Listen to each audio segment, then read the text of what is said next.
La mañana.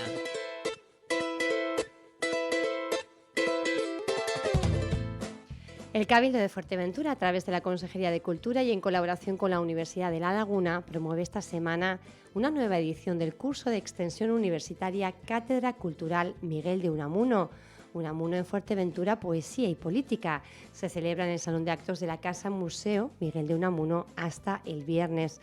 Hablamos de ello con el consejero de Cultura, Andrés Bianso. Buenos días. Muy buenos días. Bueno, sigue suscitando este gran interés la figura de Miguel de Unamuno. Efectivamente, y más, además más de actualidad que nunca, ¿no? Quizás por los acontecimientos históricos que estamos viviendo, que en parte recuerdan muchos de los que vivió el gran profesor. Uh-huh. Y también, pues bueno, por las últimas películas que rodean la figura del gran escritor de la generación del 98. ¿No? Uh-huh. Creemos que es importante que el Cabildo, y agradecer la implicación de la Universidad de La Laguna, que siga apostando por un espacio que al final lo que hace es profundizar en el conocimiento, en el estudio, en el debate, de una figura tan polémica como fue la de Miguel de Unamuno. Pero el objetivo, ¿cuál sería el de la cátedra? Precisamente eso, arrojar luz sobre un personaje tan polémico, ¿no? Tan controvertido, y conocer más sobre su obra y sobre su vida también. Y para eso este año además hemos tenido un cartel de ponentes espectacular, ¿no? Como los profesores Rabaté, hoy la profesora Rosa Fernández de la Universidad de Navarra. Tenemos pues, catedráticos, profesores y profesoras de universidades, dirigidos por don Marcial Morera, que hace de hilo conductor de esta cátedra en su 23ª edición, ¿no? Casi nada. Los años que efectivamente no pierde interés la figura de Miguel de Unamuno, de la que hablábamos estos días con estos profesores, que dejó una impronta muy importante en Fuerteventura, pero también se llevó él, ¿no? Ese sello y los grandes... Que se traduce en sus textos también. En sus obras, ¿no? Ayer Colette Rabaté decía que hay un antes y un después en la obra de Miguel de Unamuno, ¿no? que se ve muy marcada por esa estancia, aunque corta, en Fuerteventura, que marcó pues, un hito importante y en el estilo y en la forma de ver la vida, ¿no? Fue un retiro forzoso que le hizo tomar una perspectiva y cambiar incluso el estilo en su obra. Bueno, esto es con respecto a esta cátedra de este gran escritor. Escritores quizá no tan reconocidos, son más contemporáneos. Los estamos viendo estos meses en la isla gracias a ese ciclo del escritor y tú, que tenía recientemente también a Cristina Morales, la semana pasada previsto en breve también Bernardo Achaga. Estamos viendo, bueno, pues también referentes contemporáneos, ¿no? Un esfuerzo importante por parte de la institución para acercar la cultura y acercar a los escritores, a esas personas que hacen la cultura, conocerlos más de cerca. Sí, es el escritor y tú, que también andamos dando de vueltas para conseguir un nombre más inclusivo, ¿no? Para que las escritoras también se sientan representadas por este espacio, lo cual no es fácil por la fuerza que tiene el sello ya, ¿no? Claro. Sí. Pues creemos también que es una fórmula de éxito, una fórmula que, hablando con compañeros y compañeras de otros cabildos, ¿no? Estaban muy interesados incluso de copiar, ¿no? Hay que presumir también de esas iniciativas que parten de Fuerteventura e influyen en el resto de islas. Y es muy interesante, ¿no? Con esos autores de obras, poder conversar, poder entenderles, poder escucharles, ¿no? Cómo fue el nacimiento, la creación, ¿no? Y todo el anecdotario que te van contando y que enriquece. Sobre todo acercar a la persona también, porque uno, claro, lee un texto, un libro y muchas veces el autor, bueno, pues se desdibuja, ¿no? No tiene por qué trascender nada de su persona y de repente verlos aquí en carne y hueso comentando además las dificultades o bueno, pues cualquier complejidad que hayan experimentado, ¿no? A lo largo de ese proceso creativo también resulta interesante. Es muy interesante y la respuesta además de la gente de Fuerteventura siempre ha sido muy buena, ¿no? Nos sirve de una forma también de desmitificar a autores, ¿no? Y ver que son personas... Y que es posible, ¿no? Dar también ese paso, quizá cuando sentimos, ¿no?, a los escritores o a los autores así tan cerca, pues uno se atreve más, ¿no? Creo yo. Apetece, ¿no? Que cuando no los tenemos tan endiosados, la verdad que bueno, pues anima un poco a también pues plantearse esa cuestión. Andrés, más cuestiones en la sala Josefina Pla, es donde se llevan a cabo normalmente las sesiones de escritor y tú. pero tenemos más salas que no sé si están todavía cerradas. Hablamos de la sala infantil, espacio creativo, espacio también de acercamiento a la lectura, a los libros, a todo ese mundo imaginario, donde bueno, pues han venido ofreciendo talleres que han permitido ese acercamiento, ¿no?, de los más pequeños, de las más pequeñas, a todo este mundo. ¿Qué pasa con esa, qué pasa con esa sala? La biblioteca infantil, ¿no? Que lleva pues tanto tiempo cerrada. ¿Cuánto tiempo llevan? Pues meses, muchos meses, ¿no? Más de los debidos. Creemos que es muy necesario ese espacio, ¿no? Y tenía además todo el sentido en esa isla mega de la infancia de la que presumimos, ¿no? Y en ese afán de llegar a todos los rincones y a todas las edades, ¿no? A todos los públicos y fomentar la lectura desde la más joven infancia. El propósito y nuestro compromiso es abrirla cuanto antes posible. Está cerrada por temas al final burocráticos, ¿no?, de administrativos, de cubrir plazas y de problemas de cubrir esa plaza de personal. Pero sí está muy avanzado los trabajos para poder abrir de una vez, ¿no?, y celebrarlo casi como una inauguración. ¿Para cuándo se prevé la apertura? No me atrevería a decir, pero creo que los próximos meses sí podemos contar con ese espacio de nuevo abierto y de nuevo dinamizado. ¿Y cómo se va a articular? ¿Va a haber una persona encargada por las tardes, sobre todo, que es cuando los más pequeños pues ya no están normalmente en horario escolar? ¿Se van a hacer también talleres, como se venía haciendo? La idea es adaptarlo al horario del público objetivo, ¿no?, de estos chiquillos y chiquillas que efectivamente pues se van por las tardes y organizar talleres, organizar determinadas actividades para acercar, para enseñar que la lectura pues, es algo que te abre un mundo, ¿no? Y qué mejor que cuando son tan chiquillos y tan chiquillas. Un acercamiento quizá pues mucho más natural, ¿no? Mucho más natural, hace ¿no? de esa forma con cuentacuentos, además. Efectivamente, de forma muy dinámica, juego, un ¿no? juego. De forma muy atractiva, es más fácil involucrarlos en... Y esa diferencia, ¿no?, que nos da los que hemos tenido la suerte desde pequeños tener esa biblioteca en casa o esa suerte de tener a alguien, que ¿no?, nos inoculen, ¿no?, claro. que luego pues, te abre un mundo de posibilidades y bueno, pues eso hay que intentar que en Fuerteventura sea una realidad y la primera piedra es esa sala que está en el Palacio de Congresos. Pero seguimos trabajando también en que la biblioteca de Gran Tarajal, ese sueño que esa obra lleva años también en progreso, pues se finalice, ¿no? Y tener un centro de referencia, un centro bibliotecario que en ese centro sur pues también abra esa posibilidad, no solo en la capital, ¿no?, sino llegar a otros espacios. ¿Y para cuándo estaría prevista esta biblioteca en Gran Tarajal? Eso ya con arquitectos y con técnicos le toca pegarse a otros consejeros. Pero está licitada como... Sí, no, el proyecto está levantándose la edificación y están o sea, están ya haciendo la obra en fase de construcción, pero tendrá un plazo de construcción. Tendrá un plazo que sí, no lo conozco. Habremos preguntar a los compañeros, pero sí está la estructura en fase de construcción. Bueno, pues esperemos que sea también cuanto antes una realidad esa biblioteca de Gran Tarajal.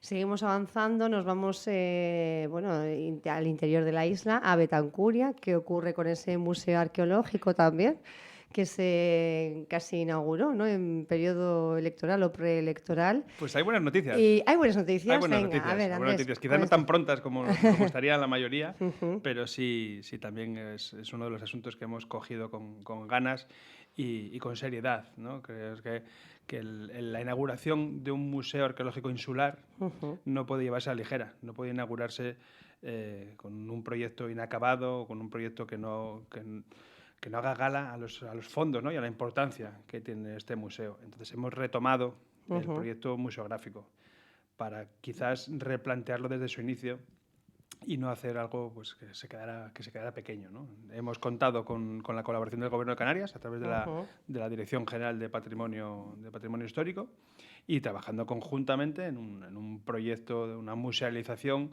pues, a la altura de la expectativa, a la altura de que sea un museo de referencia, ¿no? Y no en la línea que estaba previsto, que a nuestro entender de esta nueva corporación pues no hubiera sido justo para los restos arqueológicos de Canarias de Fuerteventura. ¿Y cómo va a estar enfocado? ¿Cómo se va a plantear esa muestra, ¿no?, en definitiva? La idea son varias plantas, son 3 plantas distintas, el nuevo edificio del Museo Arqueológico. Una planta tenemos intención de dedicarlo precisamente a los centros educativos, ¿no? Más dirigida pues, a la población más joven, a los chiquillos, chiquillas también de nuevo, ¿no? Para acercarles la arqueología desde un punto de vista pues, más didáctico, Para que puedan visitarlo los escolares. Sí, podrán visitar todo el museo, por supuesto, pero una sala específica, ¿no? Pues a lo mejor más al tocar, al participar, al enseñarlo con... Más experimental, más ¿no? experimental Que puedan... y complementada con unas unidades didácticas que se mandarán a los centros, ¿no? Y que tengan un trabajo previo hecho y posterior también, ¿no? Para que no se quede la visita en algo aislado, de ir a ver piedras viejas o ir a ver restos, ¿no? Sino que se den cuenta, ¿no? De la importancia de esos restos arqueológicos. Entonces, esa planta sí se está trabajando en la línea de que sea para los centros educativos, dirigir a los chiquillos y chiquillas. Y luego las otras 2 plantas, nuestra idea será pues, inaugurar con una exposición temporal, una exposición en la que ya se está avanzando y trabajando, a la espera de esa exposición permanente, ¿no? Esos fondos que tenemos de vasijas y bueno, tantos fondos que suponen el patrimonio arqueológico al final de Fuerteventura, donde se podrán ver también los restos arqueológicos de yacimientos importantes como Lobos. Como Lobos, como la Cueva de Villaverde, tantos y tantos que tenemos, ¿no? Y que al final en Fuerteventura, de otra cosa no, pero podemos presumir de tener un patrimonio arqueológico. Pues yo creo que me comentaban recientemente que tenemos como cerca de 900 o 1000 yacimientos arqueológicos. Es que en cuesta, esa riqueza, ¿no? está parte del problema, ¿no? Es tan vasto, ¿no? Que al final es muy complicado clasificar y realmente dedicarla. Y hay también este giro, ¿no? Que le hemos querido dar, ¿no? Para que sea un museo moderno, un museo que esté pues, a la altura de los grandes museos que se inauguran en los últimos años. Tenemos la oportunidad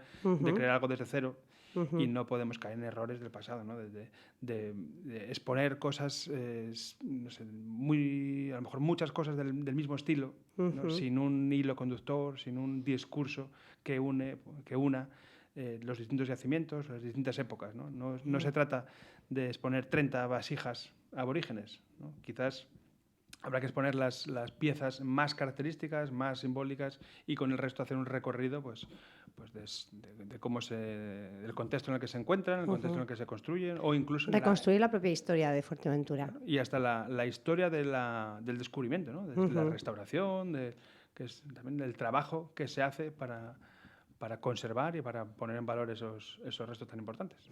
Y repensar un poco el proyecto nos va a llevar, entiendo, a una dilatación en el tiempo, apertura prevista más o menos. Nos gustaría, la verdad, que a lo largo de este año abriese exposición temporal, pero abrirla de esta forma seria, ¿no? No somos amigos de prisas ni de correr para sacar fotos, ¿no? Y para inaugurar espacios que no tengan sentido, ¿no? Creemos que debemos ser más cautos y no correr con tal de inaugurar cualquier cosa, ni mucho menos, ¿no? No habría ningún problema. Habíamos escuchado algo sobre el tema de seguridad, de celadores, de personal para poder, bueno, pues atender a la vigilancia del centro. ¿Eso está solucionado? Sí, claro, ¿no? Por supuesto que el museo pues, ha de contar con las medidas de seguridad necesarias, de prevención de incendios, de prevención de riesgos laborales para el personal, de atención en sala, todo eso, ningún problema, ¿no? En lo que estamos trabajando ahora, precisamente, en esa musealización, ¿no? En el contenido, digamos, ¿no? Y en la forma de explicarlo, ¿no? Es algo muy, muy complejo y muy importante, que puede marcar la diferencia, ¿no? Entre tener cosas expuestas a tener pues, un museo de referencia. Ahí puntualizaba el consejero de Cultura. Una de las entrevistas recientes que mantuvimos, Andrés, hablábamos del Festival Arena Negra. Parece que ha despertado, bueno, pues cierto malestar en alguna conversación que hemos tenido posteriormente con la alcaldesa, con Esther Hernández, porque, bueno, pues se ponía un poco en solfa el propio nombre y la temática un poco del festival. Pues parece que hay mucha polémica siempre en relación de los festivales que se realizan en Gran Tarajal y no entiendo por qué, ¿no? Ha estado el GOMAD, ha estado el Marea Alta, quiero recordar, ¿no? También se denominó el Arena Negra y la denominación, por mi parte, pues no creo que sea causa de polémica, ¿no? Ella decía que es un nombre elegido por el pueblo y que bien, porque pues se podía... Nunca hemos dicho lo contrario, ¿no? Pero en una de las últimas entrevistas sí que de alguna forma se cuestionó, se dejó ver que quizá habría que mirarlo. Sí, el nombre, pues igual que se escogió, se podría cambiar. No, yo creo que en mi expresión o lo que quiero decir es que no es inamovible, ¿no? ¿Por qué? No lo entiendo por qué. Me parece bien, me parece que si fue escogido por el pueblo y a uno le puede gustar más o menos, pero no cuestiono el nombre yo, faltaría más. Lo que sí también he expresado, y vuelvo a expresar, es que creemos que como Cabildo Insular, que apostamos por un festival de esas características y de ese importe, ¿por qué no decirlo? ¿Tiene partida nominada ya para Tiene partida evitar por primera problemas? vez, ¿no? A pesar de tanta polémica, tanta queja y tanta crítica al consejero de Cultura que parecía que quería cargárselo, por primera vez tiene una partida que dice que es para un festival en 2020, en musical, estos presupuestos, cultural, en Gran Tarajal. Y no se le puso nombre, pero no por nada, sino porque, bueno, si el pueblo de Gran Tarajal puede cambiar el nombre, pues estupendo, me parece muy bien. ¿Y de a cuánto asciende esta partida? Son 276.000 euros, creo recordar. 276.000 euros ya nominados para la celebración del festival. Gran festival en Gran Tarajal por el que se sigue apostando, a pesar de, bueno, de las intenciones a veces, no sé, de confundirnos entre administraciones. Se sigue apostando. Yo personalmente también creo que con ese importe y Gran Tarajal se merece pues, un festival a la altura, ¿no? Pues un festival de grupos de referencia en el estilo que se quiera marcar de ese festival, ¿vale? No lo imponemos, pero lo que nos parece que sea interesante es marcar un espíritu a ese festival. ¿Qué es lo que se quiere hacer? ¿No? Y que no sea un festival errático o un festival de grupos de versiones, que nos parece bueno, pues que el espacio y la localidad se merece pues a lo mejor un festival pues, lo mismo, ¿no? que sea referencia, que sea atractiva para la población del municipio, de la isla y que venga también gente de fuera a disfrutar y a contribuir a la economía local, ¿no? Para eso quizás pues haya que escoger un estilo sin imponerlo desde aquí, ¿no? Nos guste el heavy metal, nos guste el rock and roll, no vamos a ser los que vamos a imponer, pero sí nos gustaría pues que se cuidase muy mucho ese corazón que se le quiera dar al festival. Ya que el Cabildo tiene una implicación directa, ¿no? Al final, pues tenemos... Sufraga los gastos. Casi nada. En buena medida. No vamos a imponer en buena medida, no sabemos el coste total, pero... Ni mucho menos. Pero sí creemos que, bueno, que ¿Han hablado de este asunto entre ustedes? O son... No, que va. No, la verdad que son declaraciones cruzadas y yo he querido estar siempre ajeno a la polémica porque no es verdad que no se haya querido apostar por el festival, no es verdad que se haya querido cambiar el nombre, ni que se haya querido imponer un criterio, sino, bueno, he expresado que en otras ocasiones lo que ahora, ¿no? Que creemos que es una cantidad muy importante, que la idea es que revierta en el beneficio, en el disfrute de los vecinos. Que genere también riqueza, lógicamente, porque al final la asistencia pues masiva de un público a un festival siempre hace dinamizar, ¿no? Los comercios, la restauración. Nombres muy conocidos, ¿no? Como otros festivales, como el WOMAD, ¿no? Eran nombres de grupos multiétnicos que a lo mejor no eran conocidos para el gran público y en cambio tenía pues muchos seguidores y una respuesta muy buena. Puede seguirse esa línea o puede seguirse una línea de música de otro estilo, pero... Bueno, pues alejando las polémicas por parte del consejero. O creando nuevas, nunca se sabe muy bien. Brianso, bueno, pero ha estado muy comedido porque todo es como utilizar el presunto, ¿no? Un poco se podría... Antes de concluir... Es muy podemita eso, ¿no? No venimos a imponer nada, ¿no? Venimos a decir, ¿verdad? Todo se puede hablar y todo se puede negociar. No venimos aquí a decir, no, quiero que se llame el Festival del Sol Naciente. No. El nombre creo que es lo menos importante quizás de una idea tan potente como tener un festival que sea referencia en Gran Tarajal. Dejamos a un lado el Cabildo y las cuestiones de Cabildo y nos vamos un poco a las cuestiones de partido. Bueno, pues teníamos algo pendiente, ¿no? Con ese concejal Rodrigo Verdullas en Pájara, que incumplía el mandato de Podemos y bueno, pues continuaba en el grupo de gobierno que está ahora mismo en la corporación de Pájara. ¿En qué situación está este concejal, Andrés? Pues lamentablemente igual, ¿no? Se ha abierto un expediente de expulsión, se le ha notificado a través de los órganos del propio partido y bueno, los plazos han transcurrido y el procedimiento seguirá su curso hasta lamentablemente pues, la expulsión definitiva de este concejal electo por Podemos, que una vez que cogió el acta pues hizo todo lo contrario a lo que le decía su círculo que le había escogido para representar a este proyecto en la institución, ¿no? Es una lástima que después de un camino, de un trabajo, de un círculo, pues al final, cuando se tiene un fruto, ¿no? Que es por fin tener esa voz dentro de una institución. Se le expulsa de la formación morada, se le va a pedir el acta. Sí, claro, efectivamente, ¿no? Son cosas del partido que seguirán sus trámites, pero todo parece que al no haber alegaciones, al no haber ningún tipo de interés en reconocer no ha la respondido, situación. él no ha respondido. No, ni siquiera ha hablado con los compañeros y compañeras del Círculo de Pájara, a los que agradecemos el esfuerzo y agradecemos la tenacidad que han mantenido durante estos 5 años y lamentamos pues, que se hayan visto envueltos en esta situación. No es agradable encontrar que determinadas personas pues, al final no representen a un proyecto porque tanto esfuerzo se ha volcado, se ha sufrido por tanta y tanta gente, ¿no? Y que luego pues, bueno, defienden intereses personales y se alejan de los principios que ellos mismos habían votado el día antes, ¿no? Se votó en una asamblea en Pájara por unanimidad que si no se cumplía determinado acuerdo, ¿no? En este caso era relacionado a un cargo de confianza, pues nos iríamos a la oposición y al día siguiente se hizo lo contrario, ¿no? Se aprobaron presupuestos y se dio la mano a aquellos con los que dijimos que nunca llegaríamos a acuerdos. Es una lástima y la verdad que lo que quiero siempre con este tema es intentar mandar un mensaje de optimismo a la gente. Al resto de compañeros. Efectivamente, ¿no? Que no sea... Que han hecho un trabajo, han puesto un cabeza de lista. Y que no sea esta mancha la que al final pues, nos haga desilusionarnos, ¿no? Que hay mucha gente en otras instituciones... No confían para nada en que devuelva el acta de concejal. Eso ya no lo sé. No. Viendo las actitudes que ha mantenido... Pues, va a ser complicado. Va a ser complicado, ¿Para ¿no? cuándo los tiempos? ¿Se han expirado todos los plazos? ¿Ya qué queda?